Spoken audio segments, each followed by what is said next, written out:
નમો લોહે સૌહરિહંતાણમ નમો લોહે સૌહરિદાનમ નમો લોહે સૌહાયરિયાન નમો લોહે સૌજાયાનમ નમો લોહે સૌત્રિકાવતી સાવનમ ઓમકારમિંદુ સંયુક્ત નિત્યમ ધ્યાયંતિ યોગિન કામદમોક્ષનો છે ઓંકારાય નમો નમઃ મંગલમ ભગવાન મંગલમ કુટુંબોની મંગલમ કુંકુંડારીઓ જૈન્દ્રમો સુમંગલમ નમઃ સમય સારાય સ્વાનુભૂત્યા ચકાસ્તે ચિત્તવાય ભવાય સર્વવા નિયમ સાર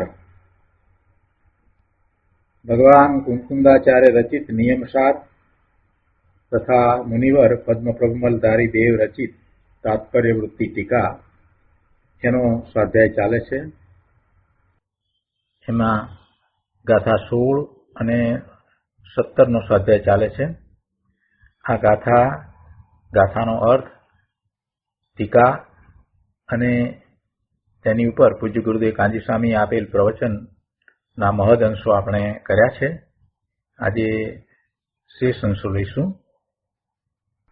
તો ગાથા 16 અને 17 ની ટીકા ઉપરના પ્રવચનમાં, પ્રવચન રત્ન ચિંતામણીમાં પાના નંબર 269 ઉપર પહેલી નરકની વાત આપણે કરી. પહેલી નરક વિશેની વાત કરી. હવે એના પછીથી ગુરુદેવ કહે છે કે બીજી નરકના નારકો 3 સાગરોપમના આયુષવાળા છે, ત્રીજી નરકના નારકો 7 સાગરોપમના આયુષવાળા છે, ચોથી નરકના નારકો 10 સાગરોપમ, પાંચમી નરકના 17 સાગરોપમ, છઠ્ઠી નરકના 22 સાગરોપમ અને સાતમી નરકના નારકો 33 સાગરોપમના આયુષવાળા છે. હવે આમાં આ તો નરકના આયુષ એટલે કે વધુમાં વધુ જે આયુષ હોય એની વાત કરી, પણ ગુરુદેવ અહીંયા એક સરસ વાત કરે છે. એ વાત આજે આપણે લેવાની છે. ગુરુદેવે અહીંયા કહ્યું છે કે બ્રહ્મદત્ત ચક્રવર્તીએ 700 વર્ષ રાજ કરી અને પછીથી એ મરી અને 7મી નરકે ગયો. અત્યારે તે 7મી નરકે 33 સાગરોપમની સ્થિતિએ છે. તો એ 700 વર્ષના જેટલા શ્વાસ થયા છે, 700 વર્ષના જેટલા શ્વાસ થયા છે, તો એ શ્વાસની સામે એનું જે 33 સાગરોપમનું આયુષ બંધાયું, 33 સાગરોપમનું નરકનું આયુષ બંધાયું, તો એનો જો આપણે હિસાબ કરીએ તો એમ કહેવાય કે એક શ્વાસના કલ્પિત સુખના ફળમાં 11,56,925 પલ્યોપમના કાળનું દુઃખ તેને આવ્યું. 10 કરોડાકોડી પલ્યોપમ એટલે સાગરોપમ, અને એવા 33 સાગરોપમ, અને 33 સાગરોપમ ની નરકની સ્થિતિ માટે એમણે 700 વર્ષનો ભોગ ભોગવ્યો. તો એનો અર્થ એ થયો કે 700 વર્ષના જે શ્વાસ થયા, તો એ એટલા શ્વાસમાં એ એક શ્વાસનો ભોગ ભોગવવાની સામે એને 11,56,925 પલ્યોપમના કાળનું દુઃખ આવ્યું. ચક્રવર્તીના સુખની તો કલ્પના હતી, એ તો સુખ ક્યાં હતું? એમાં તો એને પોતાની રાણી કુરુમતી કરતા કરતા દેહ છોડ્યો એવી વાત હતી. ખૂબ આસક્તિ ને ખૂબ એ બધું હતું. પણ વાત અહીંયા એ સમજાવવી છે કે એક શ્વાસના ફળમાં 11,56,925 પલ્યોપમનું 7મી નરકનું અતિ ઘોર દુઃખ એને મળ્યું. જ્યારે અહીંયા એક શ્વાસ જેટલા કાળના સ્વાનુભવમાં એટલે કે સમ્યક દર્શન, સમ્યક જ્ઞાન, ચારિત્રના ફળ તરીકે અનંત સુખમય એવી સિદ્ધ દશા ને અનંત કાળ પર્યંત પામે છે. હવે આ બ્રહ્મદત્ત ચક્રવર્તીની વાત કરી અને કેટલું દુઃખ મળ્યું, કેટલું ભોગ ભોગવતા, તો એની સામે જો વિચાર કરવામાં આવે કે સમ્યક દર્શન થાય તો મોક્ષ માર્ગની શરૂઆત થાય. અને મોક્ષ માર્ગનો કાળ અનંત નથી. મોક્ષ માર્ગ તો અસંખ્ય કાળ છે, અસંખ્ય સમયનો કાળ છે. તો અસંખ્ય સમયના કાળની સામે અનંત કાળનું સુખ પ્રાપ્ત થાય છે. મોક્ષ માર્ગ તો 4થા ગુણસ્થાનથી 12મા ગુણસ્થાનની દશા છે. એટલે જેને સમ્યક દર્શન થયું ત્યાર પછીથી એને 2 ભાવ, 5 ભાવ, 10 ભાવ, વધુમાં વધુ 15 ભાવમાં તો એની સિદ્ધ ગતિ થાય છે, એ મોક્ષને પ્રાપ્ત કરે છે. એટલે આ કાળ જે છે એ તો સીમિત છે, એ અસંખ્ય સમયનો જ કાળ છે, અનંત સમયનો કાળ નથી. ભલે એમાં કોઈ ભાવ એવો પણ આવે, દેવનો ભાવ આવે અને એને એવું આયુષ બંધાઈ જાય, મોટું આયુષ બંધાય, સાગરોપમમાં આયુષ હોય, તે છતાં પણ એને અસંખ્ય સમયનો કાળ કયો, અનંત સમયનો કાળ નથી. તો એટલા કાળની સામે જે સુખની પ્રાપ્તિ થાય, કેમ કે સિદ્ધ દશા છે એ તો પરમ સુખની દશા છે ને, એટલે એ જે દશા પ્રાપ્ત થાય છે, હરિયન દશા પ્રાપ્ત થાય ત્યારથી જ સુખની દશા છે. તો એ દશા જે પ્રાપ્ત થાય છે એ તો અનંત અનંત અનંત કાળ સુધી રહેવા વાળી છે. તો વિચાર કરવા જેવો કે એક શ્વાસ જેટલા કાળના સ્વાનુભવમાં, એટલે કે સમ્યક દર્શન જ્ઞાન ચારિત્રમાં એના ફળ તરીકે અનંત સુખ એવી સિદ્ધ દશા અનંત કાળ પર્યંત જીવ પ્રાપ્ત કરે છે. સમ્યક દર્શનનું કેટલું મહત્વ છે એ આ ઉપરથી સમજાશે. પોતાના ધ્રુવ એક જ્ઞાયક ભાવની સમ્યક શ્રદ્ધા જ્ઞાન ચારિત્ર રૂપ જે મોક્ષ માર્ગની પર્યાય તે અસંખ્ય સમય જ રહે છે. શું કહ્યું? એ મોક્ષ માર્ગ 2-4 ભાવ રહો કે 15 ભાવ રહો, પણ તે અસંખ્ય સમય જ રહે છે, એ અનંત સમય રહેતો નથી. મોક્ષ માર્ગ અનંત સમયનો હોઈ શકે નહીં. મોક્ષ માર્ગ તો 4થા ગુણસ્થાનથી 12મા ગુણસ્થાન સુધીનો, પછી એમાં દેવનો ભાવ આવે અને એવું 33 સાગરોપમનું આયુષ બંધાય તો પણ એ અસંખ્ય સમયમાં જાય, કેમ કે અનંત સમય નથી. એટલે સમ્યક દર્શનથી માંડી અને 12મા ગુણસ્થાન સુધીની જે દશા છે એ અસંખ્ય સમયની જ ગણાય. અને એની સામે જે અનંત કાળ સુધી સાદી અનંત જે પૂર્ણ દશા છે, અરિયન દશા અને પછી સિદ્ધની દશા છે, તે પ્રાપ્ત થાય છે, એ શાશ્વત સુખની દશા પ્રાપ્ત થાય છે. એટલે એક શ્વાસ સહાનુભૂતિનો, એક શ્વાસ સહાનુભૂતિનો એની સામે કેટલો કાળ શાશ્વત સુખનો થયો. આ તો સામાન્ય સમજાવવા માટે વાત કરી છે, પણ એ દ્વારા સમજવાનું એ છે કે સમ્યક દર્શન થાય એ કેવી મોટી વાત છે. અસંખ્ય સમયના મોક્ષ માર્ગના ફળમાં સાદી અનંત એવા કેવળ જ્ઞાન આનંદ આદિ અનંત ચતુષ્ટય પ્રાપ્ત થાય છે. અને તેથી એક એક સમયના મોક્ષ માર્ગના ફળમાં અનંતા અનંત કરોડી વર્ષનું મોક્ષ ફળ આવ્યું. પેલા બ્રહ્મદત્ત ચક્રવર્તીને માત્ર 700 વર્ષનો ભોગ, એટલે એમાં એમ ગણતરી મૂકી કે 700 વર્ષના કેટલા શ્વાસ થાય, તો 700 વર્ષના જે શ્વાસ ગણ્યા અને પછી એમાંથી એવું તારણ કાઢ્યું કે એક શ્વાસનો ભોગ એની સામે એ બ્રહ્મદત્ત ચક્રવર્તીએ 33 સાગરોપમની સ્થિતિનું નરકનું આયુષ બાંધ્યું હતું. એટલે કે એક શ્વાસની સામે એને 11,56,925 પલ્યોપમ કાળનું દુઃખ આવ્યું.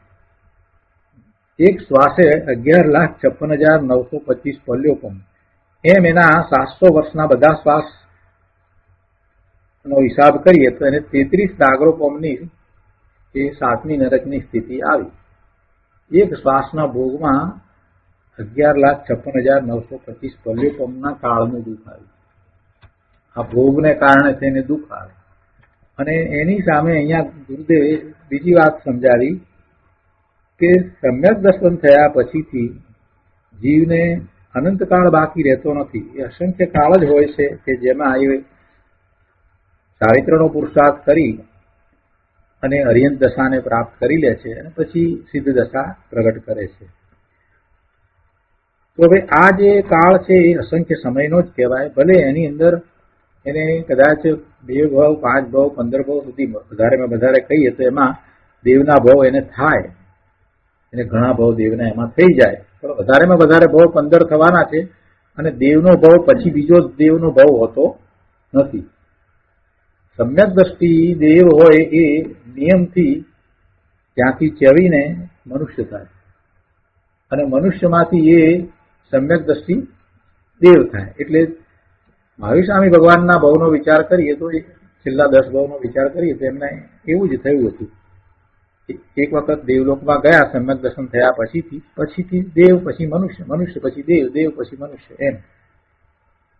તો એ બધા ભાવ નો વિચાર કરીએ અને એ ગમે તેટલું આયુષ મૂકીએ તો એ અસંખ્ય સમયનું ગણાય, અનંત સમયનું ગણાય નહીં.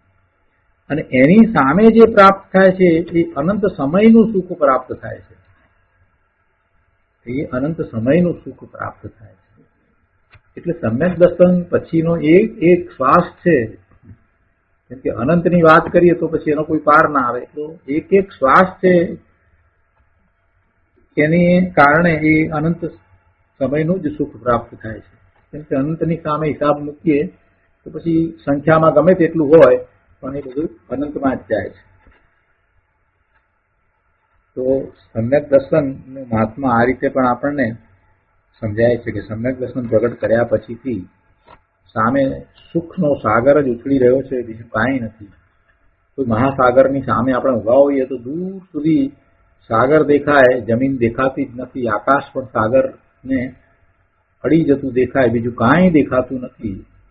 એવી રીતે સમ્યક દર્શન પ્રગટ થયા પછીથી માત્ર શાશ્વત સુખ જ દેખાય છે, બીજું કાંઈ દેખાતું નથી. નાની નાની વાત ઉપર આપણે વિચાર કરતા નથી અને સમ્યક દર્શનનો પુરુષાર્થ નથી કરતા. એટલે ગુરુદેવે આ એક વાત આપણને આપી છે.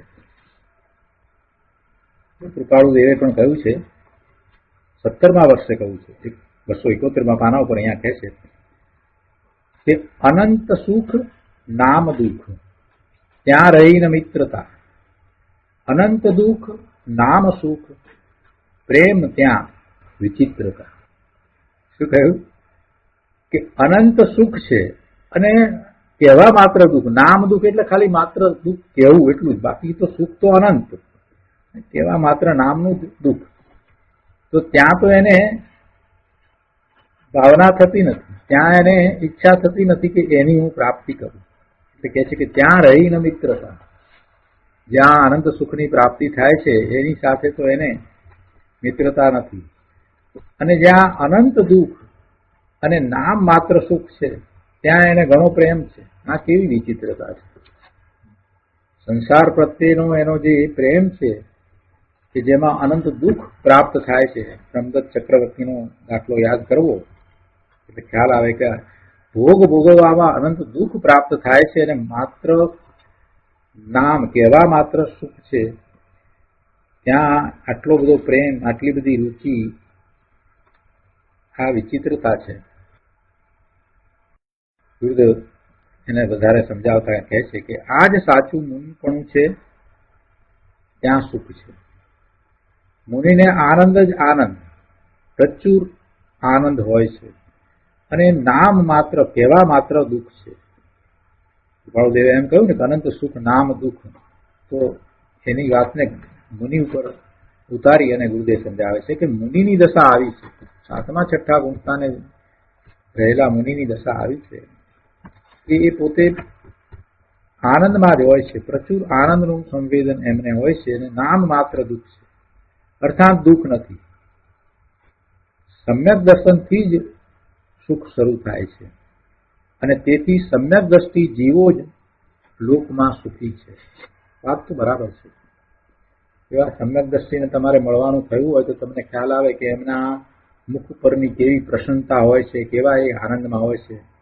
આ બધી નાના પ્રકારની તકલીફો આપણને પડે એટલે આપણે તો એમાં અપસેટ થઈ જઈએ અને દુઃખી થઈ જઈએ અને એના વર્ણનો એટલા બધા કરીએ કે વાત ના પૂછો. આમ તકલીફ પડીને આમ તકલીફ પડીને આમ દુઃખી થઈ ગયા અને હેરાન થઈ ગયા, આવા બધા વર્ણનો આપણે કરીએ સહેજ એમથી તકલીફમાં. જ્યારે એ સમ્યક દ્રષ્ટિ જીવ એની તો કોઈ વાત જ કરતા નથી. એમને જ્યારે પૂછો ત્યારે એમ જ કે અમે તો આનંદમાં છીએ. અમે તો આનંદમાં છીએ. આ વાત જેને સમ્યક દ્રષ્ટિને મળવાનું થયું હોય એને ખ્યાલમાં આવે કે આ ખરેખર સમ્યક દ્રષ્ટિની આવી જ દશા હોય છે. જે અહીંયા ગુરુદેવે કહી છે એ વાત એ જ રીતે હોય છે. સમ્યક દ્રષ્ટિ જીવો જ લોકમાં સુખી છે. ખરેખર એમ જ છે. સમ્યક દર્શનથી જ સુખની શરૂઆત થાય છે અને તેથી એવા સમ્યક દ્રષ્ટિ જીવો જ ખરેખર લોકમાં સુખી છે. બીજું કોઈ સુખી નથી. રાગની અગ્નિથી શેકાતા જગતમાં સમ્યક દ્રષ્ટિને જ સુખ છે. સમ્યક દ્રષ્ટિ રાગની અગ્નિમાં શેકાતા નથી. બાકી જગત આખાના બધા જીવો એ રાગની અગ્નિમાં શેકાય છે. રાગ છે તો દ્વેષ પણ છે. રાગ હોય ને દ્વેષ ન હોય એમ બને નહીં. કોકના પ્રત્યે રાગ થયો છે તો પછી એનાથી વિરુદ્ધ પ્રત્યે દ્વેષ પણ થાય જ છે. રાગ છે, દ્વેષ છે તો ક્રોધ છે, માન છે, માયા છે, લોભ છે, રતિ છે, અરતિ છે, પુરુષ વેદ છે, સ્ત્રી વેદ છે, નપુંસક વેદ છે, ભય છે, જુગુપ્સા છે, બધું છે. શું નથી? શું નથી? અને એ જ અગ્નિ છે, એ જ દુઃખનું કારણ છે. એમાં એ શેકાય છે. સમ્યક દ્રષ્ટિ એ બધાથી પર છે, એ બધાથી જુદો છે. એ પોતે પોતાના આત્મામાંથી આવતા સુખનો અનુભવ કરી ચૂક્યો છે. એને બહારમાં ક્યાંય રુચિ નથી. બહારમાં એને ઉદાસીનતા વર્તે છે. જો તિરસ્કાર નહીં, ઉદાસીનતા. ઉદાસીનતા અને તિરસ્કારમાં ઘણો ફેર. સમ્યક દ્રષ્ટિને તો જગતના પદાર્થો પ્રત્યે ઉદાસીનતા વર્તે છે. એ તો ભગવાને જેમ પદાર્થો કયા છે, 6 દ્રવ્ય કયા છે, તો એ 6 દ્રવ્યોને અને 9 તત્વોને જેમ છે તેમ જાણે છે. એ બધાને જેમ છે તેમ જાણે છે. એટલે એમાં એ સુખ દુઃખની કલ્પના કરતો નથી. પદાર્થોમાં એ ઇષ્ટ કે અનિષ્ટપણાની પણ કલ્પના કરતો નથી. પોતાનું સ્વરૂપ છે એ જ એકમાત્ર સુખનું કારણ છે. એ જ પોતાને ઇષ્ટ છે. એમ એ સમ્યક દ્રષ્ટિ સ્વરૂપની દ્રષ્ટિ કરીને જ રહ્યો છે. માટે એ જ સુખી છે. બહુ સરસ વાત છે. સમ્યક દ્રષ્ટિ જીવો જ લોકમાં સુખી છે. રાગની અગ્નિથી શેકાતા જગતમાં સમ્યક દ્રષ્ટિને જ સુખ છે. મુનિવરોને જ સુખ છે. પણ અરે ત્યાં એને આ મૂઢ જીવને મિત્રતા નથી. ત્યાં એટલે આ સમ્યક દર્શનમાં એને મિત્રતા થઈ નથી. ત્યાં એને રુચિ નથી. બહારમાં અનંતુ દુઃખ છે. કહેવા માત્ર સુખ, ખરેખર તો એ સુખનો આભાસ છે, સુખ નથી. મોટા ચક્રવર્તી રાજા અને ઇન્દ્રો પણ જો તે મિથ્યા દ્રષ્ટિ છે તો દુઃખી જ છે, સુખી નથી. પણ અરે રે ત્યાં બહારમાં ભોગમાં વિષયમાં તે પ્રેમ કરે છે. જ્યાં દુઃખ છે ત્યાં તે પ્રેમ કરે છે. ભારે વિચિત્રતા બાપા. માટે કૃપાળુ દેવ તો કરુણા કરી અને શીખ દે છે. શું શિખામણ આપી છે કૃપાળુ દેવે? શું ઉપદેશ આપ્યો છે? કહે છે કે ઉઘાડ ન્યાય નેત્રને નિહાળ રે નિહાળ તું, નિવૃત્તિ શીઘ્રમેવ ધારી તે પ્રવૃત્તિ બાળ તું. કૃપાળુદેવ કહે છે કે ભાઈ હવે ન્યાય નેત્રને ખોલીને, ન્યાય નેત્ર તને પક્ષપાતથી જોવાની દ્રષ્ટિ છે. તારી દ્રષ્ટિ કેવી છે? પક્ષપાત સહિત છે. ન્યાયમાં પક્ષપાત હોય નહીં. ન્યાયમાં ક્યાંય કોઈનો પક્ષ હોય નહીં. પક્ષપાત રહિત મધ્યસ્થ દ્રષ્ટિ હોય. તો ન્યાય નેત્ર ખોલીને જો. હવે તું ન્યાયથી જો, સમજ, ન્યાય દ્વારા સમજ. પક્ષપાતને છોડીને, તારા મતના આગ્રહને છોડીને, તારી ખોટી ઊંધી માન્યતાને છોડીને, તારી સંપ્રદાયની બુદ્ધિને છોડીને, જો તું અન્યમતી છે તો એની તારી જે માન્યતા છે એને ભૂંસી નાખીને ઓરી પાટી કરી અને તું જરાક વિચાર કર કે જિનેશ્વર ભગવાનના જ્ઞાનમાં શું વાત આવી છે અને કયા પ્રકારે પૂર્ણની પ્રાપ્તિ થાય છે. એ બધા તરફ તું પક્ષપાત વિના જો અને પછી નક્કી કર, પછી નિર્ણય કર. કૃપાળુદેવ એમ કહે છે કે ન્યાય નેત્ર ખોલીને જો તો કરો, તુલના તો કર. શેની સાથે તુલના કરવાની વાત કરી?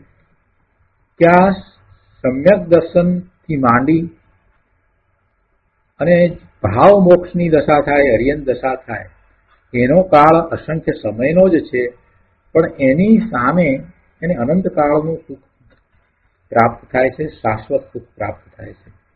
અને સમ્યક દર્શન થતાં જ એને સુખની પ્રાપ્તિ તો થઈ જાય છે. સમ્યક દર્શન થતાં જ એ તો લોકમાં રહ્યો છે, છતાં એ સુખી છે. પછી તો પૂર્ણ દશા પ્રગટ કરતા તો એ લોકના અગ્રભાગે સિદ્ધ થઈ અને વિરાજી જશે, પણ હજી આ લોકને વિશે એ રહ્યો છે, હજી એની મનુષ્યની કે દેવની પર્યાય છે, તે છતાં પણ એ સુખી છે. અને તું જેની પાછળ પડ્યો છો સંસારી ભોગમાં, એમાં પ્રેમ કરે છે, તો એમાં તો દુઃખ સિવાય બીજું કાંઈ નથી. એટલે એની તુલના તો કર. કૃપાળુદેવ કહે છે કે ભાઈ હવે ન્યાય નેત્રને ખોલી જો તો ખરું, તુલના તો કર. અહીં પણ એ જ વાત આવી ને કે એક શ્વાસના ભોગના ફળમાં ભારે અનંતું દુઃખ અને એક સમયના મોક્ષ માર્ગના ફળમાં અનંતું મુક્તિનું સુખ છે. તો ન્યાયના નેત્રથી તુલના તો કર. તું ક્યાં ઉભો છે એ પ્રભુ જો તો ખરો. રાગથી અને પરથી એકદમ ખસી જા. રાગથી અને પરથી એકદમ ખસી જા. વિષયથી હમણાં જ ખસી જા, નિવૃત્ત થઈ જા. ને તે સઘળી પ્રવૃત્તિને બાળીને ખાક કરી દે. રાગ આદિની પ્રવૃત્તિને બાળીને ખાક કરી દે, એમ કે છે. એને ભસ્મ કરી દે. રાગ આદિની પ્રવૃત્તિને કારણે તો તું દુઃખી થઈ રહ્યો છે. અને સમ્યક્ત્વનો પુરુષાર્થ ઉપાડ એ જ એકમાત્ર આ જીવનને વિશે કરવા જેવું છે. અનાદિથી એ કર્યું નથી, એ જ કરવા જેવું છે. અને આ ન્યાયનો માર્ગ છે. આ જિનેશ્વર ભગવાનની વાણીમાંથી આવેલી વાત છે. અને એ વાતને ગ્રહણ કરીને સ્વીકારીને અનંત જીવો મોક્ષે ગયા છે, શાશ્વત સુખને પામે છે. બહુ સરસ વાત આજે આવી. આંખ ઉઘાડી નાખે એવી વાત કરી. તો આ તો નરકની વાત થઈ. હું તો નરકની વાત ઉપરથી બ્રહ્મદત્ત ચક્રવર્તીની વાત કરીને બ્રહ્મદત્ત ચક્રવર્તીને આ ભોગને કારણે જે દશા થઈ એના ઉદાહરણ ઉપરથી આપણને સમજાવ્યું કે ભાઈ ભોગમાં જેટલો કાળ તમે ભોગ ભોગવો છો એના કરતા અસંખ્યાત ગણા કાળનું દુઃખ સામે પડ્યું જ છે. એક સમયનો ભોગ એની સામે અસંખ્યાત સમયનું દુઃખ છે. એ ભૂલી ન જશો. અને એટલી જ વાત નહીં, પણ સાથે એ પણ યાદ રાખવા જેવું છે કે એક સમયની સમ્યક દર્શનની જે દશા છે, પોતાના સ્વરૂપનું સાનુભૂતિનો એક સમય, એની સામે અનંત કાળનું સુખ પડ્યું છે. હવે જાતે જ નિર્ણય કરવાનો છે. હવે અહીંયા તિર્યંતની વાત કરી છે. તિર્યંત ગતિની વિસ્તાર નથી કર્યો, માત્ર સમજ આપી છે. કહે છે કે હવે વિસ્તારના ભયને લીધે સંક્ષેપથી કહેવામાં આવે છે કે તિર્યંતના 14 ભેદ છે. સૂક્ષ્મ એકેન્દ્રિય,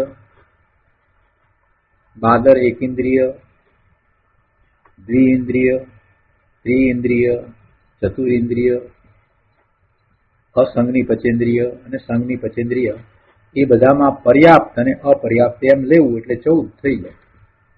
7 ભેદ કયા તો 7માં દરેકમાં પર્યાપ્ત અને અપર્યાપ્ત એટલે 14 ભેદ થાય છે.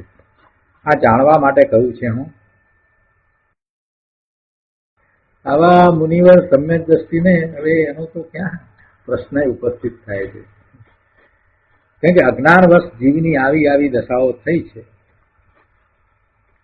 બાકી સમ્યક દ્રષ્ટિ તો તિર્યંતમાં જતા જ નથી. સમ્યક દર્શન થયા પછીથી આયુષનો બંધ પડે તો નિયમથી એ દેવનું જ આયુષ્ય માંગે. પછી એ બીજી હલકી ગતિમાં જાય જ નહીં, નરકમાં કે તિર્યંતમાં જાય નહીં. પહેલા આયુષનો બંધ પડી ગયો હોય અને પછી સમ્યક દર્શન થાય એ વાત જુદી છે, પણ સમ્યક દર્શન થયા પછીથી જો આયુષનો બંધ પડે તો એ નિયમથી દેહ થાય, પછી એને સ્ત્રીની પર્યાય પણ ન થાય. અને સમ્યક દ્રષ્ટિ છે એ મનુષ્ય થાય તો પણ એ નહીં, એને પર્યાપ્ત જ હોય, ક્યારેય અપર્યાપ્ત થાય નહીં. સંઘની પર્યાપ્ત જ હોય, અપંગપણું કે આ કે તે કેવું કઈ હોય જ નહીં. અહીંયા કહે છે કે સમ્યક દ્રષ્ટિ તો તિર્યંજમાં જતા જ નથી. હા, મનુષ્ય અને દેવમાં જાય પણ તિર્યંજમાં જતા નથી. જો દેવમાં જાય છે તો દેવમાં પણ વૈમાનિક દેવ થાય છે, એ કઈ હલકા દેવ થતા નથી. અને એવા વૈમાનિક દેવો પ્રભુના પંચ કલ્યાણક વખતે હોય છે, જન્મ કલ્યાણક વખતે પણ હોય છે, દીક્ષા કલ્યાણક વખતે પણ હોય છે. અને એ સમ્યક દ્રષ્ટિ દેવો છે એમનું આયુષ ઘણું હોય, વૈમાનિક દેવ છે તો એ ત્યાં પછી ચોથા ગુણસ્થાનની દશામાં છે, એથી આગળ પછી ચારિત્રનો પુરુષાર્થ તો કરી નથી શકતા, પણ એ વખતે પણ એમને જ્ઞાન વાર્તા જ હોય છે. આપણે જેમ સત્સંગ કરીએ છીએ ને એવી રીતે દેવોને એવો સત્સંગ હોય છે. પ્રભુની વાણી સાંભળે, સમસરણમાં જાય, અને આ જ બધી પ્રવૃત્તિ હોય છે. સમ્યક દર્શન થયા પછીથી બહારમાં ક્યાંય સુખની પ્રાપ્તિનો તો વિકલ્પ હોતો નથી. બહારમાંથી કાંઈ પ્રાપ્ત કરવું છે એવો તો કોઈ ભાવ એમને હોતો જ નથી. એ તો ઉદાસીનતા એમને વર્તે જ છે. દેવ થયા એટલે કાંઈ એ ઉદાસીનતા ચાલી જાય એમ નથી. સમ્યક દર્શન થયા પછીથી પણ એ દેવને, વૈમાનિક દેવને જે કાંઈ રિદ્ધિ સિદ્ધિ બધું પ્રાપ્ત થયું છે એનાથી એ પોતે હંમેશા પોતાને જુદા જ સમજે છે. એમ નથી કે મનુષ્યની ગતિમાં હતા ત્યારે જ એમને એવી ઉદાસીનતા અને વૈરાગ્ય હોય, એમ નહીં. દેવોને પણ એમ જ છે. ભલે બધું પ્રાપ્ત છે છતાં એનાથી પોતે જુદા છે, પોતે ભગવાન આત્મા છે. આ શ્રદ્ધા તો કઈ જતી નથી, અને માટે એ સુખી છે. સમ્યક દર્શન થયા પછીથી દેવની ગતિ અને મનુષ્યની ગતિમાં જેટલો વખત ભ્રમણ થાય છે તે દરમિયાનમાં એ સુખી જ હોય છે, દુઃખી હોતા જ નથી. દ્રષ્ટિ સ્વરૂપ તરફ રહે પછી સુખ જ હોય ને, બીજું શું હોય? બહારમાંથી કાંઈક મેળવવું ને મેળવવાની ઈચ્છા કરે, એ ઈચ્છા એ જ દુઃખનું કારણ છે. અને ઈચ્છા કરતા જો પ્રાપ્તિ ન થાય તો દ્વેષ પણ થાય, આર્થ ધ્યાન પણ થાય. પણ આમાંનું તો એમને કાંઈ છે જ નહીં. પોતાના સ્વરૂપમાંથી આવતા સુખની પ્રાપ્તિ થયા પછીથી કૃત્ય થયા છે, પોતે તો કૃત્ય થયા છે. આવા સમ્યક દ્રષ્ટિ દેવની વાત છે. એવા સમ્યક દ્રષ્ટિ દેવ હોય કે મનુષ્ય હોય, એમને હવે જગત વિશે શું છે? જગત પ્રત્યે તો એમને કરુણાનો ભાવ હોય છે, બીજું કાંઈ હોતું નથી.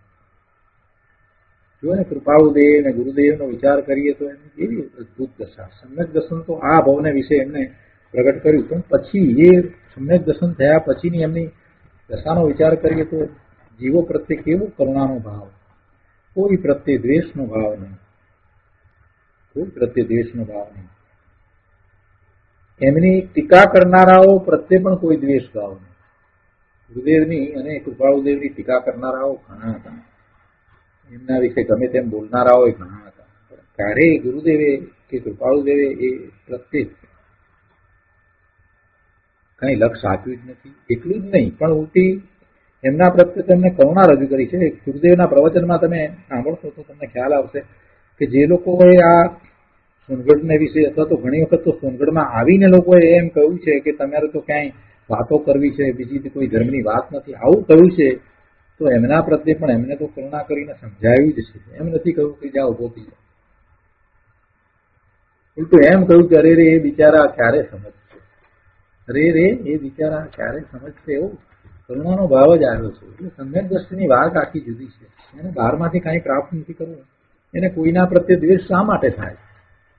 બીજાઓ ભૂલ કરે છે તો એના પ્રત્યે એને કરુણા થાય, બીજું કાંઈ થાય નહીં. આ બધું સમજવા જેવું છે. પ્રભુ સમ્યક દ્રષ્ટિની કેવી દશાઓ હોય એ સમ્યક દ્રષ્ટિની સાથે રહીએ ને તો આપણને ખ્યાલ આવે.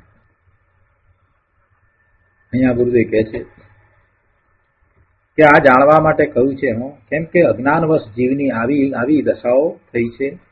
બાકી સમ્યક દ્રષ્ટિ તો તિર્યંજમાં જતા જ નથી. આ મનુષ્ય અને દેવમાં જાય પણ તિર્યંજમાં જતા નથી. છતાં અહીં કળશમાં કહેશે, આગળ આવશે કળશ, એમાં કહેશે કે હું નરકમાં હોઉં તો પણ એમ પછી જરા કહે છે મુનિવર, એ રીતે વાત કરે છે, પણ ખરેખર કંઈ એમાં જતા નથી. મુનિવર અત્યારે સમ્યક દ્રષ્ટિ છે. પદ્મપંચમધારી દેવ ની તો ઘણી ઊંચી દશા હતી. સાતમે છઠ્ઠે ઝૂલતા મુનિ એ તો અત્યારે દેવલોકમાં છે, પણ એ તો ગતિ માત્ર ને ગૌણ કરવી છે એટલે એ બધી વાત કરશે. દેવની વાત અહીંયા કરે છે કે દેવના 4 નિકાય એટલે દેવના 4 સમૂહ છે, એટલે 4 પ્રકારે દેવ હોય છે: ભવનવાસી, વ્યંતર, જ્યોતિષ અને કલ્પવાસી. આ 4 ગતિના જીવોના ભેદોના ભેદ લોક વિભાગ નામના પરમાગમમાં જોઈ લેવા. અહીંયા આ પરમાગમમાં, આ નિયમસારમાં, આ મોક્ષના શાસ્ત્રમાં તો આત્મ સ્વરૂપના નિરૂપણમાં અંતરાયનો હેતુ થાય, તેથી સૂત્રકર્તા પૂર્વ આચાર્ય મહારાજે તે વિશેષ ભેદો અહીંયા કહ્યા નથી.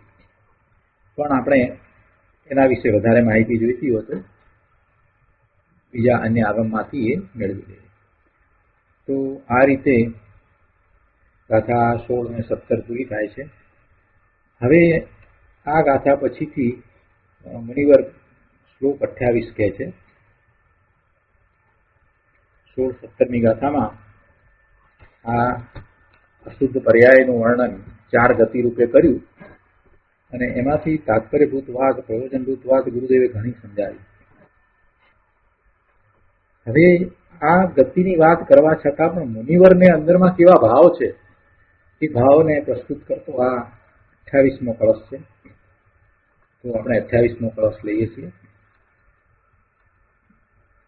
સ્વર્ગે પાનમ નુજમ ભુવને કેચરેન્દ્રસ્ય દેવાદ્ય જ્યોતિર લોકે ગણપતિપુરે નારકાણા નિવાસે અન્યસ્મિન વા જીનપતિ ભવને કર્માણા નોસ્તુ સુતિ ભૂયો ભૂયો ભવતુ ભવત પાદ પંકે ભક્તિ. 28મા કળશમાં મુનિવર શુભ ભાવ આવ્યો છે, અત્યંત એવો શુભ ભાવ આવ્યો છે, એને પ્રસ્તુત કરતા કહે છે કે હે જીનેન્દ્ર દેવ, હે પ્રભુ, હે જીનેશ્વર ભગવાન, દૈવ યોગે હું સ્વર્ગમાં હોઉં.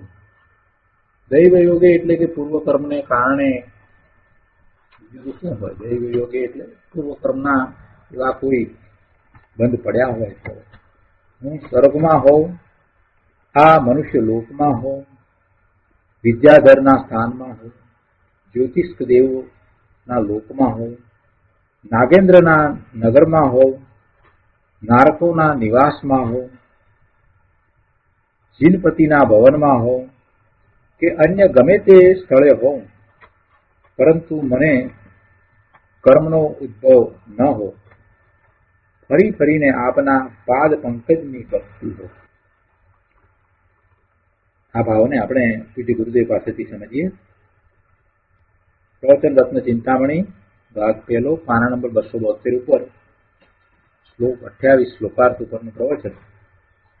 એમાં ગુરુદેવ અહીંયા બીજા પેરેગ્રાફમાં કહે છે કે મુનિવર એમ કહે છે કે હે જીનેન્દ્ર, દૈવ યોગે હું સ્વર્ગમાં હોઉં. એટલે શું કે પુણ્ય બાકી હોય અને હું સ્વર્ગમાં જાઉં તો સમ્યક દર્શન થયા પછીથી કર્મના બંધ થાય છે, પણ કર્તા ભાવ ટળી ગયો છે ને, રાગ દ્વેષ જે છે અતિ મંદ પડ્યા છે ને, એટલે પુણ્યનો બંધ ઘણો પડે છે અને પાપનો બંધ બહુ ઓછો પડે છે. એટલે મોટે ભાગે એ જીવને સ્વર્ગમાં જ જવાનું થાય. એટલા માટે એમ કહી દીધું કે સમ્યક દર્શન પછીથી જો આયુષ બંધાય તો દેવનું જ આયુષ બંધાય. પાપનો બંધ પછી એવો પડતો નથી, બહુ અતિ અલ્પ પાપનો બંધ પડે છે. અને અનંત અનુબંધ તો હવે થવાનો જ નથી. મિથ્યાત્વ તો ગયું છે, અનંતાનુબંધી કસાય તો ગયા છે. એટલે ચોથા ગુણસ્થાનની દશામાં છે એવા સમ્યક દ્રષ્ટિનો વિચાર કરીએ જેમને હજી 5મું ગુણસ્થાન પણ નથી. અને કદાચ એમનો દેહ વિલય થઈ જાય, પણ ચોથા ગુણસ્થાન પછીથી જો આયુષનો બંધ પડ્યો હોય તો પણ એમને પણ દેવની ગતિ થાય. કેમ કે અભિપ્રાયમાં હવે પરનું કરતા પણ છૂટી ગયું છે. પરનું કરતા પણ છૂટી ગયું છે, મિથ્યાત્વ ગયું છે. એટલે અનંત અનુબંધ થાય એવા ક્રોધ, માન, માયા, લોભ નથી. હજી કસાયની 3 ચોકડી બાકી પડી છે અને 9 પ્રકારના 9 કસાયો પણ હજી બંધ પડ્યા છે, છતાં પણ પડ્યા છે ને. આ બધું હોવા છતાં પણ એમને એવું કર્મનો બંધ નથી થતો, એટલે એમને પુણ્યનો બંધ પડે છે અને પુણ્યના બંધને કારણે દેવની ગતિ થાય છે. 5મા ગુણસ્થાનની વાત તો બરાબર છે. પછી 6ઠે 7મે ગુણસ્થાને છે મુનિ અને શ્રેણી ચડતા નથી તો એમને પણ દેવની ગતિ જ થાય છે. અને કદાચ શ્રેણી ચડ્યા છે, સપક શ્રેણી નથી ચડ્યા, ઉત્તમ શ્રેણી ચડ્યા છે, 11મે ગુણસ્થાનથી પછી પાછા પડ્યા છે અને અહીંયા આયુષ પૂરું થઈ જાય છે તો પણ દેવની ગતિ જ હોય છે. એટલે દેવની ગતિ તો એમને હોય છે, તો એ પુણ્યને કારણે છે. દેવની ગતિ છે એ પુણ્યને કારણે છે. ગુરુદેવ એવી વાત અહીંયા કહે છે કે પુણ્ય બાકી હોય અને હું સ્વર્ગમાં જાઉં તો. આ તો પંચમાળાના મુનિ છે ને, માટે તેઓ તો સ્વર્ગમાં જ ગયા છે, કેમ કે અહીંથી મુક્તિ તો અત્યારે થતી નથી. 7મા ગુણસ્થાનના બીજા ભાગમાં પછી શ્રેણી ચડે છે, પહેલું શુક્લ જ્ઞાન પ્રગટ થાય છે અને શ્રેણી ચડે છે, એ વાત હવે રહી નથી. તેથી કહે છે કે દૈવ યોગે હું સ્વર્ગે હોઉં, સ્વર્ગમાં જાઉં તો. સ્વર્ગમાં હોઉં એમ જ કહેવાય ને ભાષામાં, તો વાસ્તવમાં તો પોતે ક્યાં સ્વર્ગમાં છે. વાસ્તવમાં તો પોતે તો પોતાના સ્વરૂપમાં જ રહે છે. સમ્યક દ્રષ્ટિને ગતિ સંબંધી પોતાપણું ક્યાં હોય છે. એટલે ભાષામાં એમ કહેવાય એ ગતિ છે, પણ એ ગતિ મારી છે એમ એમને શ્રદ્ધા નથી હોતી. અભિપ્રાયમાં કોઈ ગતિને પોતાની માનતા નથી. તો એ આપણને સમજાવવું છે એટલે પછી ભાષામાં તો એમ જ કહેવાય. બાકી તેઓ તો આત્મામાં જ છે, પોતે તો આત્મામાં જ હોય. ધર્મી સમ્યક દ્રષ્ટિ પુરુષ તો જ્યાં હોય ત્યાં આત્મામાં જ છે. આત્મા શું કઈ સ્વર્ગલોકમાં છે? આત્મા સ્વર્ગલોકમાં નથી. આત્મા તો પોતે પોતાનામાં જ છે. આત્મા સ્વર્ગલોકમાં છે? ના, એ તો નિજ ચૈતન્ય લોકમાં જ છે. કૃપાળુદેવ ઘણા પ્રકારે આ બધી વાત કરતા હતા. તો કૃષ્ણ ભગવાન વિશે એમણે જયારે એ વાત કરેલી, જે પ્રમાણે જીનેશ્વર ભગવાનની વાણીમાં જે આવી એ પ્રમાણે વાત કરેલી હશે, એટલે કોઈકને ખબર. એટલે એવા કોઈક અન્ય મતીએ જાણીને જયારે બીજા હિન્દુ મતવાળા કૃપાળુદેવની સામે આવ્યા ત્યારે પ્રશ્ન કર્યો, જાણીને પ્રશ્ન કર્યો કે કૃપાળુદેવ તો જૈન મત પ્રમાણે જ વાત કરશે, એટલે જાણીને એવો પ્રશ્ન કર્યો કે કૃષ્ણ ભગવાન અત્યારે ક્યાં છે? એટલે એની ગણતરી એવી હતી કે હમણાં એમ કે છે કે નરકમાં છે. આપણે એમ માનીએ છીએ, બરાબર છે, એમ જ છે. હવે પછીના ભાવમાં તો તીર્થંકર થવાના છે. કૃષ્ણ ભગવાનનો જીવ એ ક્ષાયિક સમકીતી છે અને દરેક સમયે સમયે એ તીર્થંકર નામ ગોત્ર બાંધી રહ્યા છે. એ તીર્થંકર થવાના છે. હવે પછીના ભાવમાં નરકમાંથી નીકળી અને તીર્થંકર થવાના છે. તો આપણે પણ એમ કહીએ છીએ. એટલે આ પેલાએ આ રીતે પ્રશ્ન કર્યો, હમણાં એમ કહેશે, અને પેલા જે છે જે ધાર્મિક જે બીજા હિન્દુ ધર્મની માન્યતા વાળો જે છે એને પછી વાંધો પડશે, કેમ કે કૃષ્ણ ભગવાનને નરકમાં કહીએ તો એ લોકોને ન ગમે. એટલે જાણીને આવો પ્રશ્ન કર્યો. તો કૃપાળુદેવે એને જવાબ આપ્યો કે કૃષ્ણ ભગવાન તો પોતાના સ્વરૂપમાં છે, પોતે પોતાના સ્વરૂપમાં છે, પોતાના ચૈતન્ય લોકમાં જ છે અને વાસ્તવમાં એમ જ છે. આવો પ્રશ્ન મિલવોકીમાં મારે પણ થયો હતો. સામે બેઠેલા ક્રાઉડની અંદર મને ખબર ના હતી કે કોણ છે, પણ એવા એક કપલ હતું કે જે હિન્દુ હતા અને આવી રીતે અવારનવાર આવા પર્યુષણના પ્રસંગે એ લોકો આવતા, તો ત્યાં કંઈક વાત આવી ને એમાંથી આ વાત કરી કે કૃષ્ણ ભગવાન હવે પછીના ભાવમાં તો તીર્થંકર થવાના છે, એ બધી વાત કરી. અને પછી સહેજે એમ કહેવાયું કે અત્યારે તો પૂર્વે જે ભાવ કર્યા હતા એને કારણે જે આયુષ બંધાયું તે નરકનું આયુષ બંધાયું, પણ તે છતાંય અત્યારે દરેક સમયે એ પોતે તીર્થંકર પ્રકૃતિ બાંધી રહ્યા છે અને હવે પછી તીર્થંકર થવાના છે. આ બધી વાત કરી, એ બધી વાતમાંથી પેલા ભાઈએ માત્ર આટલું જ પકડ્યું કે અત્યારે નરકમાં છે.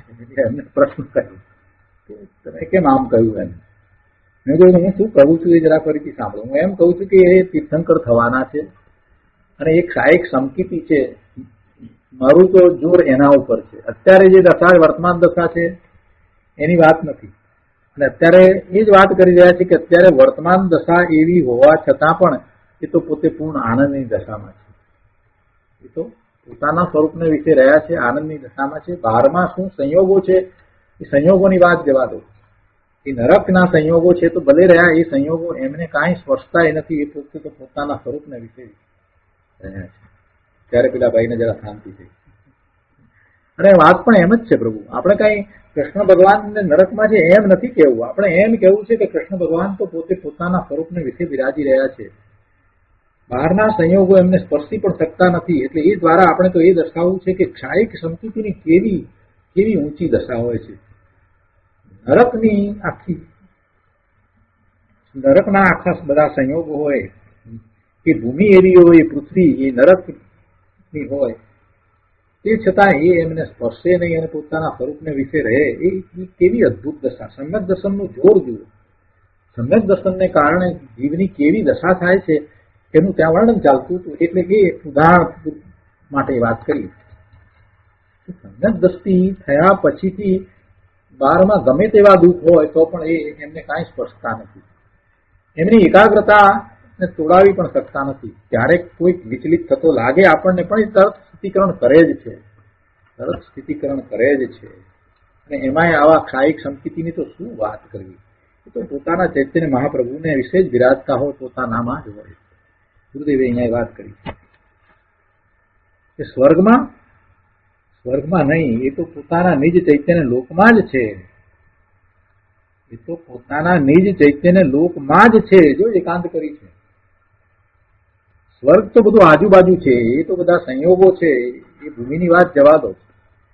14 રાજલોકમાં ગમે ત્યાં હોય જીવ, પણ સમ્યક દર્શન પછીથી જીવ પોતાના સ્વરૂપને વિશે રહે છે. એને ક્યાં બહારમાં રહેવું છે? બહારમાં કોણ રહે છે? આ બધી પૃથ્વીને વિશે 14 રાજલોકને વિશે કોણ રહ્યો છે? તો મિથ્યા દ્રષ્ટિ રહ્યો છે. સમ્યક દ્રષ્ટિ 14 રાજલોકને વિશે નથી રહ્યો, એ તો પોતાના સ્વરૂપને વિશે જ રહ્યો છે. ગુરુદેવ કહે છે કે આ તો અહીં પર્યાયની, એટલે કે વિભાવ વ્યંજન પર્યાયની અપેક્ષાએ વાત છે. એમની અત્યારે એવી વિભાવ વ્યંજન પર્યાય છે, દેવની પર્યાય છે, તો એ વિભાવ વ્યંજન પર્યાય છે. એ સ્વભાવ વ્યંજન પર્યાય પણ નથી, એ વિભાવ વ્યંજન પર્યાય છે. એ ક્ષણિક છે, થોડા સમય પૂરતી છે. એ અપેક્ષાએ એમ કહેવાય કે દેવ છે કે નારકી છે કે મનુષ્ય છે એમ કેવું, એ તો વિભાવ વ્યંજન પર્યાય છે. પણ એ તો પોતાના સ્વરૂપને વિશે રહ્યા છે. મુનિરાજે સ્વયં પહેલા 27મા કલ્પમાં કહ્યું હતું કે જગતમાં હું સમય સાર જ એક છું. 27મા કલ્પમાંની ઘણી વાત આપણે કરી. સમય સાર છું, હું સમય સાર છું, એવી દ્રઢતા કરીને આખો પુરુષાર્થ થાય છે. અને મુનિવરે એ વાત ત્યાં કરી હતી કે હું સમય સાર જ એક છું. સમય સાર જ એક છું એટલે બીજું કાંઈ નથી એમ પણ કહ્યું. મારી અપેક્ષાએ નિજ સમયસાર સિવાય અન્ય કાંઈ જ નથી. મારી અપેક્ષાએ સમયસાર સિવાય અન્ય કાંઈ જ નથી. એટલે કે હું સ્વથી સમયસાર જ છું, એટલે પછી બીજું કાંઈ નથી. આપણે કહીએ છીએ ને, અનેકાંત કરીએ છીએ ત્યારે કહીએ છીએ ને કે સ્વથી છું અને પરથી નથી. એટલે અહીંયા પરથી નથી એટલે બીજું કાંઈ નથી, કે હું સમયસાર જ છું. મારી અપેક્ષાએ બીજું કાંઈ છે જ નહીં. મારી અપેક્ષાએ નિજ સમયસાર સિવાય અન્ય કાંઈ જ નથી. ત્યાં એ દ્રવ્ય અપેક્ષાએ કહ્યું હતું. વિતરાગનો સ્યાદવાદ માર્ગ એની અનેકાંત પદ્ધતિ છે ને, અને એ અનેકાંત પદ્ધતિ કથનમાં આવે ત્યારે આપણે એને સ્યાદવાદ કહીએ છીએ. તો વિતરાગનો સ્યાદવાદ માર્ગ એની કથન પદ્ધતિ અલૌકિક છે. અહીંયા કહે છે કે હે નાથ, આવી તિર્યંચ આદિ ગતિની વાત તો મેં સાંભળી અને મારા ખ્યાલમાં પણ એ 4 ગતિ છે. એ બધું પર્યાયમાં છે, 4 ગતિ પર્યાયમાં છે. તો હે પ્રભુ, જો હું દૈવ યોગે સ્વર્ગમાં હોઉં, જો અહીંયા પહેલા સ્વર્ગની વાત કરે છે, કેમ કે મુનિરાજ તો અહીંથી દૈવ યોગે એટલે પુણ્યના પ્રબળ પુણ્યના પ્રતાપે પુણ્યના યોગે સ્વર્ગમાં જ જવાના છે. એટલે પહેલી વાત એ લીધી છે. વળી દેવલોકમાંથી નીકળીને પછી મનુષ્ય થશે. સમ્યક દ્રષ્ટિ દેવ નિયમથી મનુષ્ય જ થાય છે, એટલે પછી મનુષ્યની વાત લીધી છે.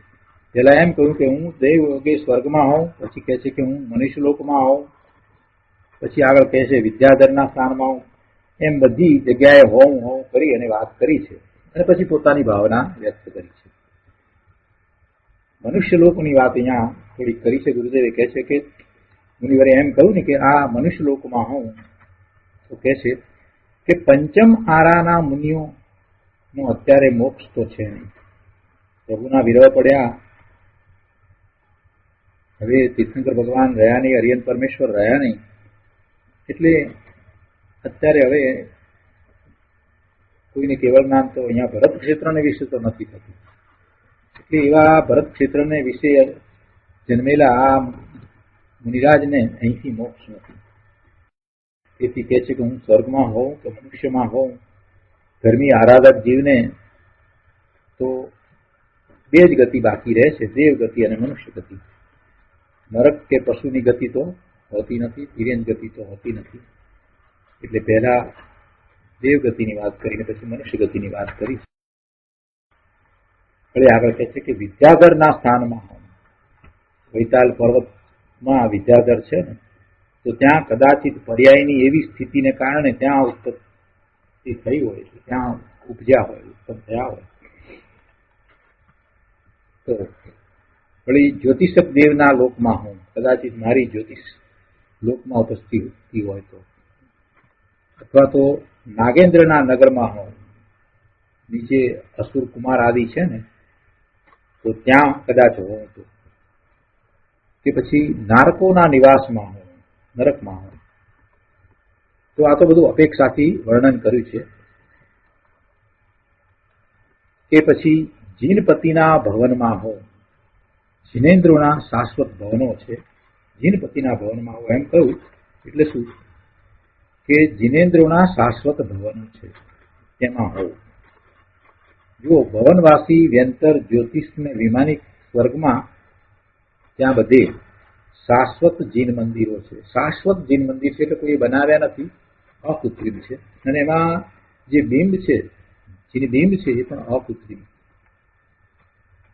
એમાં વિતરાગ પરમેશ્વરની એવી સુંદર પ્રતિમા હોય છે કે જાણે હમણાં એ બોલશે એવી પ્રતિમા હોય છે.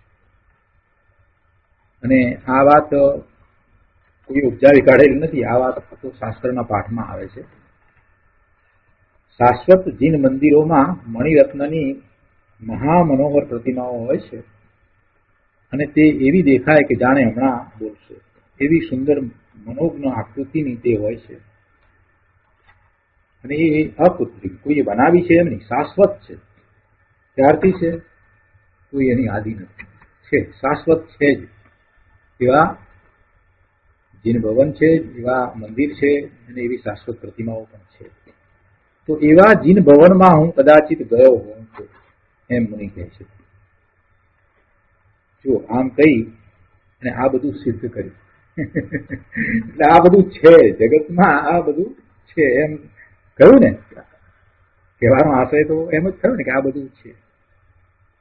જીન ભવન પણ છે, જીન ભવન પણ સિદ્ધ કર્યા. કોઈ એમ કહેતું હોય કે એવું છે નહીં, દેવલોકમાં આવા જીન મંદિર, જીન પ્રતિમા નથી, તે વાત ખોટી છે. બધું છે. આ લોકમાં શાશ્વત જીન મંદિરો છે, અને અશાશ્વત જીન મંદિરો પણ છે. અહીંયા ભરત ક્ષેત્ર, ઐરાવત ક્ષેત્રને વિશે બધે અકૃત્રિમ જીન મંદિરો પણ છે, મહાવીર ક્ષેત્રને વિશે વગેરે. અને દેવલોકમાં આવા શાશ્વત જીન મંદિરો છે. તેથી જે કોઈ તેનો નિષેધ કરે છે તેને સત્યાર્થ તત્વની ખબર જ નથી. જીન પ્રતિમાનો નિષેધ, જીન મંદિરનો જે નિષેધ કરે છે એને તત્વની બરાબર સમજ નથી, સાચા તત્વની સમજ નથી. તો શાસ્ત્રમાં આ વાત તો છે, જે સ્થાનકવાસીની અંદર મૂર્તિ પૂજાની ના પાડી છે, પણ ત્યાં એમાં શાસ્ત્રમાં તો એ વાત પડી છે. જયારે ગુરુદેવના વાંચવામાં આ વાત આવી એટલે બસ પછી ગુરુદેવનું મન બદલાઈ ગયું કે અંદર વાત શાસ્ત્રમાં, સ્થાનકવાસી શાસ્ત્રમાં પણ આ વાત પડી છે કે મૂર્તિ પૂજા હોય છે, અને પછી હવે આપણે એમ ઉપદેશ આપીએ મૂર્તિ પૂજા નહીં, આ વાત બરાબર નહીં. એટલે એમને એમના ગુરુ હતા, એને ગુરુના સમકક્ષ જે બીજા સ્થાનકવાસી મુનિ હતા એમની સાથે ચર્ચા કરી, તો એમણે પણ એમ કહ્યું કે હા, એ વાત છે, સ્થાનકવાસી શાસ્ત્રમાં પણ એ વાત આવે છે. પછી ગુરુદેવની દ્રષ્ટિ આખી બદલાઈ ગઈ. એમને કહ્યું કે આ જે વાત શાસ્ત્રમાં પડી છે એ વાતને આપણે ગોપવવી એટલે સંપ્રદાય છોડવી. કેમ કે અસત્યની પ્રરૂપણા થઈ ને, પોતે સત્યને સ્વીકારે છે અને પછી પ્રરૂપણામાં માત્ર સંપ્રદાયને ટકાવી રાખવા માટે થઈને અમુક વસ્તુ ખોટી ચલાવવી એ મહાપુરુષોને ક્યારેય રૂચે નહીં. છોડી દીધું, એટલા માટે જ છોડી દીધું. એટલે એવી કેટલી બધી સંપ્રદાયની વાતો જે છે એ સંપ્રદાયમાં રહેલા સાધુઓ જાણે છે, નથી જાણતા એવું નથી, એ પણ જાણે છે, છતાં પણ સંપ્રદાયમાં છે એટલે એમનાથી બોલાતું નથી, એને બોલતા નથી, એમ મૌન સેવે છે. એવા ઘણા સાધુ હોય છે, દરેક સંપ્રદાયમાં છે, આવું જ છે. પણ કોઈક વિરલા હોય, કોઈક જ એવા સિંહ હોય કે જે છોડીને નીકળી જાય. ગુરુદેવે છોડી દીધું. એને મંદિર છે, શાશ્વત મંદિરો છે, એવી પ્રતિમા છે, આ બધું છે. એટલે કોઈ એનો નિષેધ કરે તો એ વાત બરાબર નથી. સંપ્રદાયના પક્ષમાં જે આવી જાય છે તેને સાચા તત્વની ખબર રહેતી નથી. શાશ્વત મંદિરો ઘણા છે અને તે એક એક મંદિરમાં મણિરત્નની સુંદર 108 જીન પ્રતિમાઓ છે. જેમ વિતરાગ ભાવ અનાદિનો છે, જો કેવી તુલના કરી છે. જેમ વિતરાગ ભાવ અનાદિનો છે, કેવળી અનાદિના છે, તેમની સ્થાપના પણ અનાદિની છે. કેવળ જ્ઞાનનો વિરહ જગતમાં કદી હોતો નથી. એટલે કે કેવળી પરમેશ્વર જગતમાં હોય જ છે. ક્યારે એવું બને નહીં કે હરિયન પરમેશ્વર હોય નહીં. 3 કાળમાં 3 લોકને જાણનારનો કદી વિરહ હોતો નથી. 3 કાળમાં 3 કાળને અને 3 લોકને જાણનારનો કદી વિરહ હોતો નથી.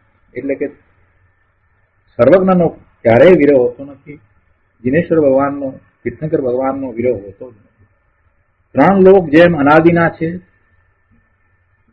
તેમ એવા 3 લોકને 3 કાળને જાણવા વાળા પણ કેવળી પણ અનાદિના છે. અને ક્યારેય જગતને વિશે એનો વિરોધ હોય નહીં. અને એવી રીતે કેવળ જ્ઞાનીનું પ્રતિબિંબ, જીનબિંબ પણ અનાદિનું છે. એટલે જીન પ્રતિમા અનાદિની છે, અને પ્રતિમા છે તો પછી પૂજા પણ છે. આવી વસ્તુ સ્થિતિ છે. અહીંયા એક સરસ વાત કરી છે કે જીનપતિના ભવનમાં હોવ એમ. તો પ્રશ્ન કર્યો કે શું વિતરાગનું ભવન હોય? ગુરુદેવે સમાધાન આપ્યું છે કે હા, અંદર ભવનમાં જીન પ્રતિમા, વિતરાગની પ્રતિમા હોય છે. તે અપેક્ષાએ તેને જીનપતિનું, વિતરાગનું ભવન કહેવામાં આવ્યું છે, પ્રતિમાની અપેક્ષા. અને એવા ઘણા જીન મંદિરો છે. 8મો નંદીસર દ્વીપ છે ને, તો ત્યાં મોટા મોટા 52 જીન ભવન છે. એવા 52 જીનાલય છે. અને તેમાં મહારત્નોની નયન રમ્ય શાશ્વત જીન પ્રતિમાઓ છે. ઇન્દ્રો અને દેવો ત્યાં અષ્ટાનિકા ઉજવવા જાય છે. અષ્ટાનિકા હોય છે ને, કાર્તક મહિનામાં, ફાગણ મહિનામાં અને અષાઢ મહિનામાં સુદ આઠમથી પૂનમ સુધીના જે દિવસો છે ને એને અષ્ટાનિકા કહેવાય છે. કાર્તક, ફાગણ અને અષાઢ, સુદ આઠમથી પૂનમ સુધી. ફરી પ્રશ્ન કર્યો છે કે મહાવિદ્ય ક્ષેત્રમાં શું એક જ મત પ્રવર્તે છે? જો આ પ્રશ્નનો જવાબ છે ને બહુ શાંતિથી સમજવા જેવો છે. બહુ સરસ વાત છે.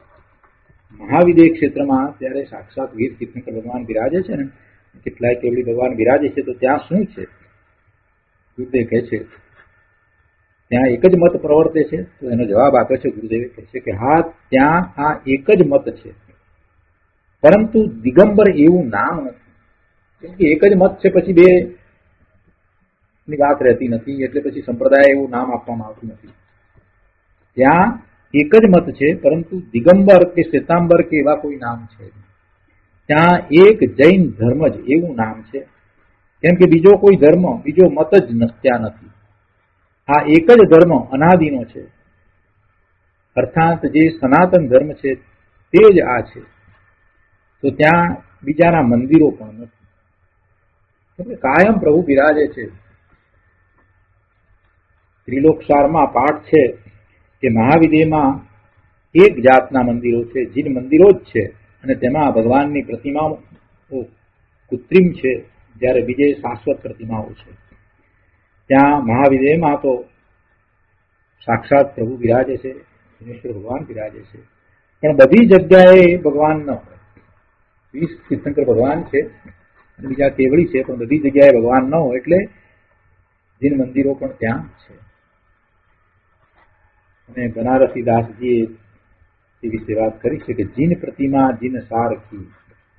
જીન પ્રતિમા જીન સરખી છે, પરંતુ માણસને પક્ષ થઈ જાય એટલે એ સાચી વાતને પણ ઉડાવી દે છે, અને તેથી સાચા તત્વની ખબર રહેતી નથી. પક્ષનું આંધળાપણું માણસને મારી નાખે છે. પક્ષનું આંધળાપણું, પક્ષપાત થયો એટલે ન્યાય તૂટી ગયો, પછી ન્યાય રહેતો નથી, મધ્યસ્થતા રહેતી નથી. એ જ પડવાનું કારણ. અહીંયા કહે છે કે હું જીનપતિના ભવનમાં હોઉં કે અન્ય ગમે તે સ્થળે હોઉં, પરંતુ મને કર્મનો ઉદ્ભવ ન હો. એમની ભાવના આ રીતે વ્યક્ત કરી છે. હજી આગળ ભાવના વ્યક્ત કરી છે, આપણે લઈએ છીએ. જો આ ભવના અભાવની ભાવના કહે છે કે હું ગમે તે સ્થળે હોઉં, મને કર્મનો ઉદ્ભવ ન હો. હું ગમે તે સ્થળે હોઉં, પણ મને કર્મનો ઉદ્ભવ ન હો. અર્થાત ભવનું કારણ જે કર્મ રાગ છે, તે રાગની મને ઉત્પત્તિ ન હોય, એમ ભાવના ભાવે છે. હું તો મારી ચીજ જે એક નાયક ભાવ સ્વરૂપ છે તેમાં જ સ્થિર થઈને રહું, અને મને વિતરાગતાની જ ઉત્પત્તિ હોય, એમ શાંતિ અને સ્થિરતાની મુનિરાજ ભાવના કરે છે. આ 4 ગતિનું ગાથામાં વર્ણન કર્યું છે, એની ટીકાના સાર રૂપે મુનિરાજે આવી અલૌકિક વાત કરી છે. જે 4 ગતિનું વર્ણન છે એ તો જાણવા માટે છે, પરંતુ આદરવા માટે તો મારો એક ભગવાન નાયક જ છે, જેના આશ્રય મને સ્થિરતા અને વિતરાગી શાંતિ પ્રગટ થશે. એના પછી કહે છે કે હે પ્રભુ, હું 4 ગતિમાં ગમે ત્યાં હોઉં તો પણ મને કર્મની ઉત્પત્તિ ન હો, વિભાવની ઉત્પત્તિ ન હો, પણ સ્વભાવની ઉત્પત્તિ હો. હું તો આવો ને આવો જેવો વર્તમાનમાં છું એવો મારા જ્ઞાન ભાવમાં જ રહું. મને શુદ્ધિ જ થાઓ, પણ અશુદ્ધિ ન થાઓ. મુનિરાજની આવી પ્રાર્થના છે, આવી ભાવના છે. કહે છે કે મને કર્મનો ઉદ્ભવ ન હો, ફરી ફરીને આપના પાદ પંકજની ભક્તિ હોય. હે નાથ, મને ફરી ફરીને વારંવાર આપના પાદ પંકજની ચરણ કમળની ભક્તિ હોય. અશુદ્ધ ભાવ ન આવે અને વારંવાર વિતરાગ પરમેશ્વરની ભક્તિનો વિકલ્પ આવે, એવું તો જ્ઞાનીને જ હોય છે. તો સાચી ભક્તિ અને સાચો અભાવ પ્રભુ પ્રત્યેનો તો જ્ઞાનીને જ હોય. તેથી કહે છે કે હે નાથ, મને તો વારંવાર આપના ચરણ કમળની ભક્તિ હોય. એનો અર્થ જ એ છે કે સુભાવનો પણ અભાવ થઈ જશે. કેમ કે એવો જયારે ભક્તિનો ભાવ આવ્યો, આપના ચરણ કમળની જ ભક્તિ હોય એવો જયારે ભાવ આવ્યો છે, તો પ્રભુનું મહાત્મ્ય સમજાવ્યું છે, પ્રભુનો પુરુષાર્થ સમજાયો છે, પ્રભુની વાણી સમજાય છે, પ્રભુએ જે ઉપદેશ આપ્યો છે એ સમજાવ્યું છે, બધું એને સમજાઈ ગયું છે. એ જીવને બધું ગ્રહણ થયું છે. એટલે પ્રભુની વાણીની એ અવગણના નહીં કરે. પ્રભુની વાણીને એ આત્મસાત જ કરશે. પ્રભુની વાણીમાં તો એમ આવ્યું કે તું સિદ્ધ સમાન છો, તું તારા સ્વરૂપમાં જા, તો પછી એ વાતને એ ગ્રહણ કરીને, એમ જ એ ઉપદેશને ગ્રહણ કરીને એવો પુરુષાર્થ આદર્શ.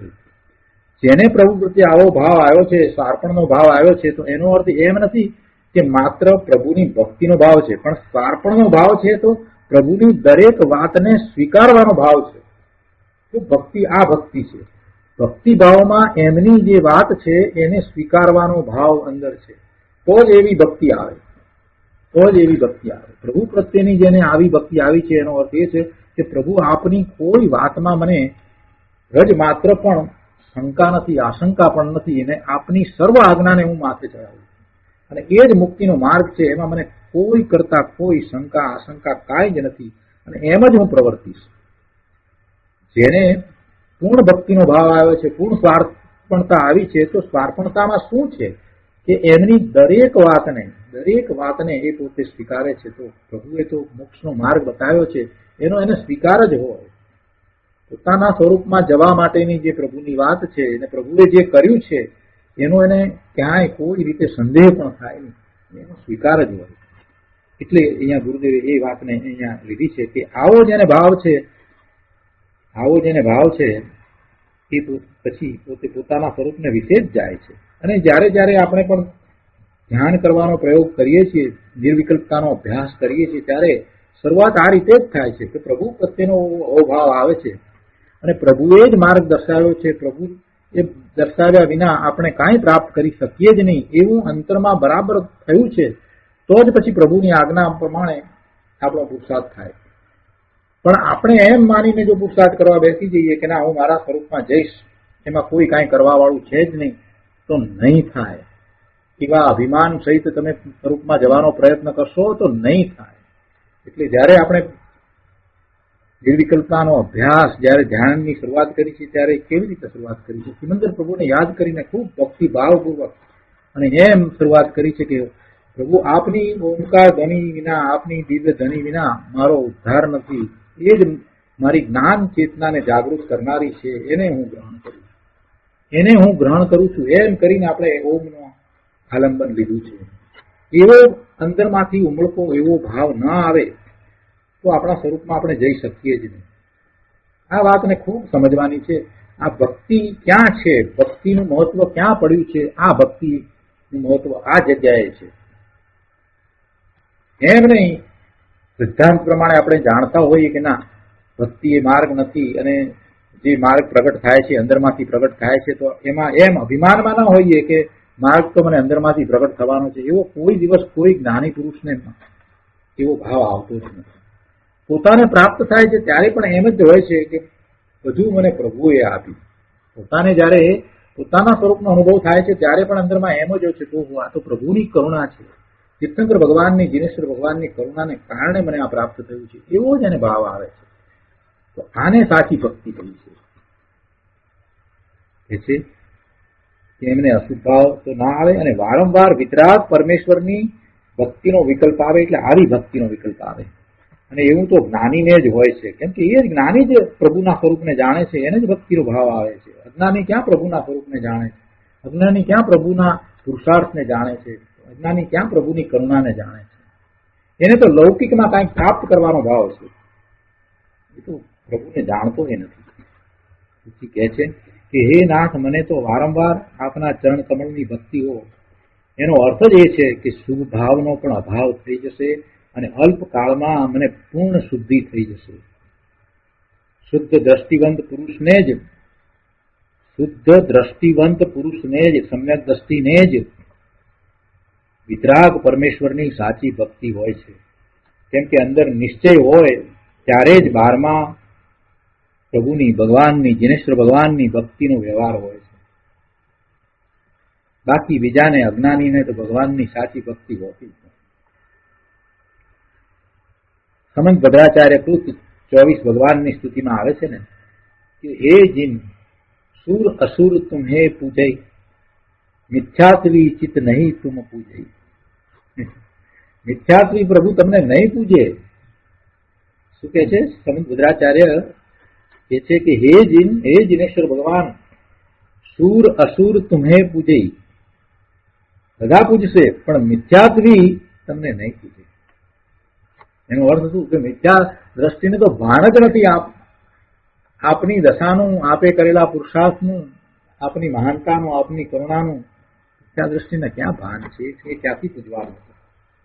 હે નાથ, મિથ્યાત્વી જીવ આપની ભક્તિ નહીં કરી શકે, કારણ કે એ રાગની રુચિ વાળો છે.